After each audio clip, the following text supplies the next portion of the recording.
Good day, liberators and fellow South Africans and people of the world. I'm going to call a spade a spade. I'm die bliksem in, because there are still people who are supporting us who don't realize that our enemies are putting narratives on our boards to derail us. And just because it sounds comfortable, because it's in line with the Red Pill movement, we accept it as correct. And yes, I'm talking about the critique that I've received from my own midst, above others, about the security industry. People, do you really think that our enemies are not clever enough that when we change our direction in this direction that we are going, that they would not have figured it out a long time ago and would have put traps on our roads so that they know that many of us also feel so free and liberated, having this new thought line of that the governments and there's a massive conspiracy in the world. And yes, in many instances it might be true. But the fact is that we are falling for the traps. And I've warned you many, many times, and the security industry regulations are just another example of it. I've gone through the BALA Act before to say that people, I don't see anything specifically wrong. The people who's actually trampling on our rights will be affected by that. I've said that in the Expropriation Act, that people, I don't see this proposed new, or this new act is much better than the current one we are using, and still there are people who can't comprehend. And now with the security industry regulation, now that I've said it out and I've said that you as the consumer or you as the public do not have to be afraid. You still have your firearm. You will still have your weapons. You will still have your pepper spray. You will still have the right to protect yourself. The security industry is, or the regulations for it, is for the security industry. It does not affect the general public at all. If your contract says that you have signed with your security industry service provider, if it says that you have an armed response service, your security company must still provide you with that. They cannot just say, sorry, we can't get arms because we are not going to be compliant with training our security guards and making sure that they are on duty, and that there's a responsible person looking after them, and that they are. We don't want them to go for a psychiatric evaluation from time to time, and we don't want to put satellite devices on our guns to monitor where they are, etc., etc. Things that the regulations are proposing that should be in, that I would have thought should have been there all the time. But you will still have your armed guard response. And if you don't, then get another one that's going to provide it to you, because then the one that's providing that service to you is a dodgy one. It should not. It's one of those that the regulations are trying to identify and to prevent to render services to you. In our area, I've been staying here for 4 years or so, and last year, suddenly out of the blue, there was this series of incidents, crime incidents in our area, and then suddenly this one security company pops out of the blue and say, we will come forward and assist you with this, and we will put up a camera and monitor it for free, and we will give discounts for our services. And quickly, the one after the other start signing up. Was quiet for a long time. Now suddenly, about a month or so ago, suddenly there was this series of stealing copper taps. And then suddenly out of the blue, the same company comes forward. We suggest that you should have more cameras in the streets. Poof. The same thing happened to the community next door. So it could be just a coincidence, but it's, for me, I don't believe in coincidences anymore when it comes to crime and with challenges that we are all facing.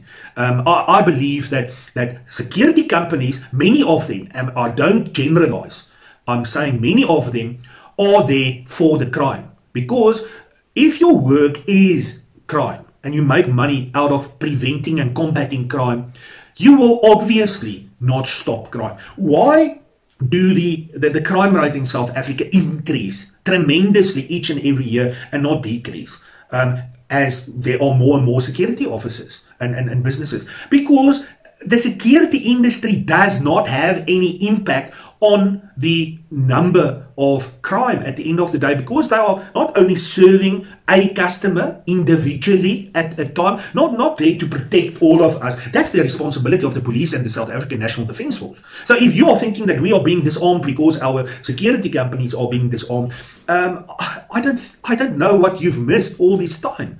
Why did I explain to you in detail how things operate? You've missed that memorandum.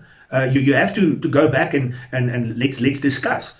Let's not forget how the security industry have treated us, the public, during the lockdown times. Each and every one of you should have some sort of story where they have overreached their authority. They just the arrogance every time when you enter the mall, as if they are so superior. They are police officers. But we were acting on behalf of our clients to ensure that their part is correct in terms of the lockdown regulations. No, and now they are crying wolf.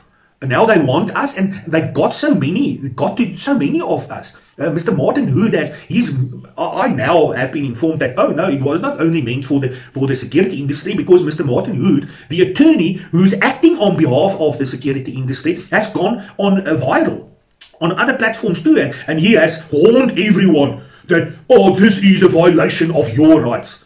Kak, man, that's not the case. You will still receive the service that you are supposed to. But the security industry has got a lot of paperwork now. Things that should have been done a long time ago. And let's not forget how these security bosses are treating their own security officers. The security industry is probably the biggest employer after the government in South Africa. But the wealth rate between the security officers and the company owners are tremendous. That's the biggest gap probably in the entire private sector. I still know security guards who's earning 3,000 Rand a month. But they work 60 hours a week. How? But your boss is driving around in a Ferrari. There's some problem, definitely. Armed cash heists. Who's there to benefit the most? And I'm not specifically referring to that this is happening, but if you think about it, that if that security company has got insurance. They know the diary of each and every one of the vans with these cash that's supposed to be secret.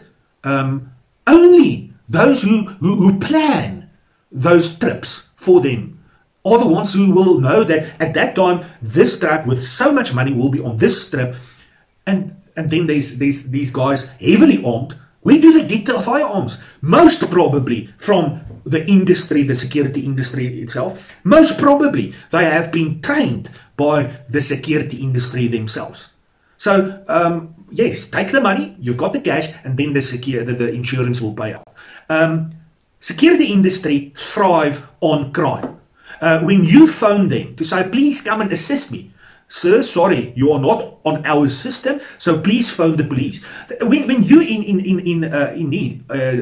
need armed response, if you are not contracted or you a month in arrears, they will just tell you phone the police.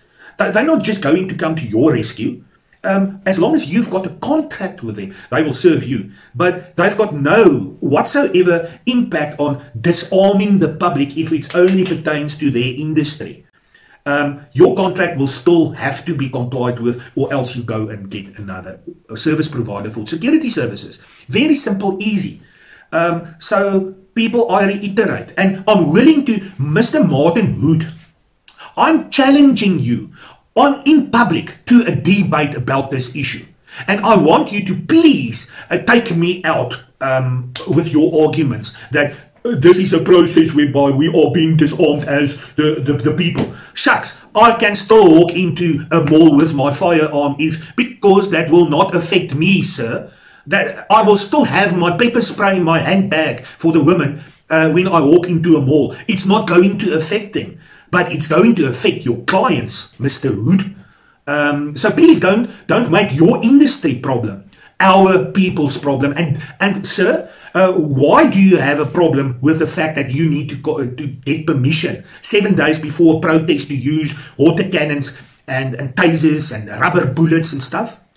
Because you are planning to attack us, the people protesting. That's what your industry is actually afraid of losing, because the very few mining companies who's going to be affected by those types of protests, I mean, the miners are protesting to say that we want more pay, we want more safety, etc., etc. Your clients of those security companies, of those mining companies, they are affected, because then those security companies acting on behalf of their clients, the mines, must now suddenly get permission to use water guns and rubber bullets against their own employees, protesting legally. That's so. When a protest has not obtained the necessary authority, permission in terms of the gathering, the Regulation of Gatherings Act, the police must step in any case, because it's illegal protesting. So your excuse is that you don't understand that the protest can happen with a... No, it's an illegal protest. The police must do that, not you. It's for the planned ahead protests that's legal, that you should apply within 7 days, which is much more than that's actually needed. So please do not make your industry problem the problem of the people of South Africa, where your industry clearly cannot handle crime, because instead of decreasing crime, it's actually increasing exponentially the more security companies are created. So according to me, from a reasonable man's perspective, I see it that the security industry is actually a major problem for the entire crime in South Africa. It does appear that the more security companies are registered, the more crime we've got. It's not decreasing. So you are not doing, your industry, Mr. Martin Hood, is not doing their job. So it's much better for a private individual to get your own firearm, to get your own weapons, and protect yourself. Because the chances, and that is why they are complaining, because in many instances, they know that their corruption and their problems will come out through this new process proposed. Because then it will determine that security guard that you're actually putting there, he's an illegal alien, or he's got a mental problem. He's got no right to carry a firearm because he has been declared as unfit, because he's got a criminal record of some sort. So that's why. So who will stay? The good security companies who's really in there to safeguard their customers. The safer and that crime prevention and crime combating is their priority. Those companies will stay, and I will go out of my way to support those companies. But a lot of fly-by-nights and unscrupulous security companies will fade out. And I'm very happy if I have contributed in doing that. People, don't be afraid. Stop panicking. There's no concern. Just like the legal practice, for example, if they have changes that's suddenly going to give more rights to you as their client, now suddenly the Law Society comes out and protests, and human rights are being violated because there will be now fewer attorneys serving. The attorneys have never actually served the people. They were serving the banks. So the security industry in general, they don't make their money from the normal Tom, Dick and Larry on the street with their armed response. They are making their money with guarding contracts from corporates. So the big ones, the banks, etc., and the mines especially, and the security complexes. How many times have you heard that you've got someone in the security complex, residential complex, but then there's crime in any event, and then you later find out that it's actually the security officers who have actually committed the crime because they don't earn a lot of money. So when you don't feed your dog, then your dog will steal and eat your chickens. That's how it operates. So the security industry has got a major issue. It's a wake-up call for them. Go and sort out your own crap. As long as you do not violate the stipulations of your service contract to your customer, then you okay. So go and sort yourself out and ensure that the customers who are paying you for that will get the service that they have paid for. Wake up, people. There's traps along our way, and we are falling for it each and every time. God bless. Liberty Fighters Network. Liberty Fighters Network.